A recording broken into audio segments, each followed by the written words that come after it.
What's up, House Church? On Sunday, we went into James 2.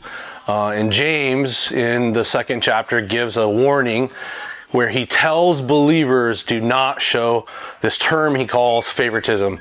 In some of your translations, the word could be partiality, but it's the same thing.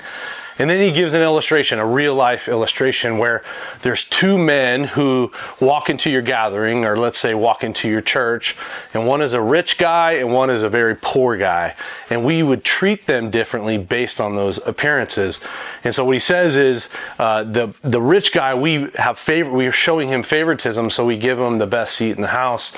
And the poor guy, we kind of brush off and we make him sit on the ground or back in the corner.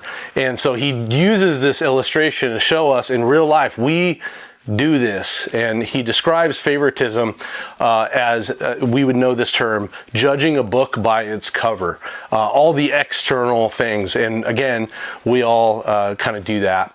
And so a main strong statement that I made on Sunday is that favoritism isn't just wrong, it's a betrayal of the gospel.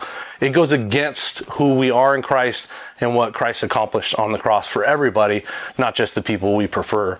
And then the second thing I want us to see is that we tend as Christians to look at like these big sins, right? Like addiction or sexual sin or cheating or stealing, those type of things. And we say, you know, I'm good on those. I'm not struggling in those, or my temptation is low on those. So we kind of can either deny or justify or hide the fact that we do have the sin of favoritism. We all do. Just think about it. We make all these judgments. We judge people based on the way they're dressed. We're like, they're put together, so they're probably spiritual and successful, and we can kind of look up to them. Or if they're not dressed really well, we can put them down and say they're either poor or they're not successful, that type of thing.